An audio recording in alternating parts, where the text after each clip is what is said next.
잠근동산, 추천사, 사나 죽으나. 그동안 은사를 받고 하나님의 음성을 듣는다고 하는 수많은 사람들을 만나보았습니다. 그들은 성경보다 자신이 겪은 체험이 우위였고 철칙이었으며 인격적이지 못했습니다. 그들의 삶에서 진실함과 성화의 흔적이라고는 찾아보기 힘들었습니다. 그래서 제 안에는 은사주의자들에 대한 일종의 거부감이 있었습니다. 그런 제게 얼마 전 지인을 통해 한 목사님을 알게 되었습니다. 이분에 대한 이야기를 들었을 때 그동안 겪었던 은사주의자들과는 다른 무언가가 있음을 느꼈습니다. 그리고 얼마 되지 않아 만남을 제안하는 지인의 요구에 승낙하여 처음 뵙게 되었습니다. 그분이 바로 제시카 윤 목사님입니다. 목사님을 처음 뵈었을 때 겸손한 모습에 깊은 인상을 받았고 겸손을 넘어 마치 어린아이와 같은 순수함을 느꼈습니다. 목사님의 얼굴은 마치 나는 하나님밖에 몰라요 하는 표정이었습니다. 만남 가운데 윤 목사님은 제게 정리된 노트를 한 권 건네셨습니다. 주님과 나누었던 교제를 진술한 이야기와 같이 기록해 두었던 것입니다. 목사님은 글들을 보여주시며 주님과 함께했던 삶들을 생동감 있게 나누어 주셨습니다.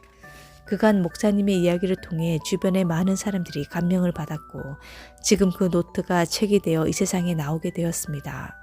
그런데 책을 한 장 한 장 넘기며 이 책이 어쩌면 사람들의 구설수에 오를 수도 있다는 생각이 들었습니다.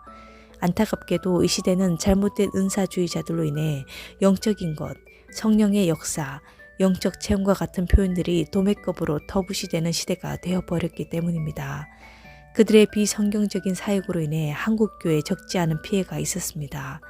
그러한 사건 사고는 매우 안타까운 일이지만 더욱 안타까운 것은 한국교회의 목회자들과 성도들 그리고 안티 기독교인들이 한국교회 안에서 일어나는 어떤 자그마한 신비적인 요소도 허용하지 않는 분위기로 점차 굳어져 가고 있다는 사실입니다. 그 여파로 많은 교회들이 말씀 중심의 비전을 강조해 보이지만 신앙생활은 여전히 외향적이라는 비판을 피할 수 없었고 기도의 열정은 식어져 갔고 영적인 능력을 상실해 버리고 말았습니다. 이런 현실 가운데 적시에 출판된 잠근동산은 화석화된 신앙의 잿더미에 신음하는 사람들에게는 해방의 신호탄이 될 것입니다. 그러나 값비싼 진주를 왕비에게 가져다 주며 저에게 그것의 가치는 곡식 한 알보다 못합니다 라고 말했던 이솝 우화의 수탉처럼 이 책 안에서 담긴 영적 진주의 가치를 알지 못하는 사람들에게 이 책은 무용지물이 될 것입니다.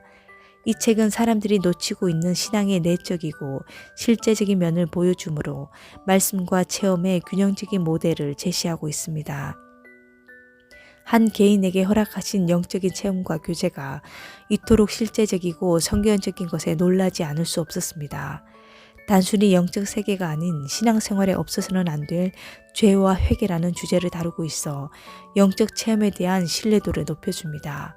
또한 이 책은 현재 교회들이 안고 있는 시대적인 문제를 고발하며 우리네 안일하고 껍데기적인 신앙생활에 경종을 울리고 있어 신실한 독자들의 동의를 자아낼 것입니다. 무엇보다 이 책이 우리가 놓치고 있었던 하나님과의 실제적인 관계의 친밀함을 회복시키고 이 땅에 잃어버린 주님의 신부들에 대한 주님의 마음을 엿볼 수 있는 안내서가 되기를 기대합니다. 주님의 애절한 마음에 심령의 중심부까지 흔들린 독자들은 휴지 한 상자를 준비해야 할 수도 있습니다.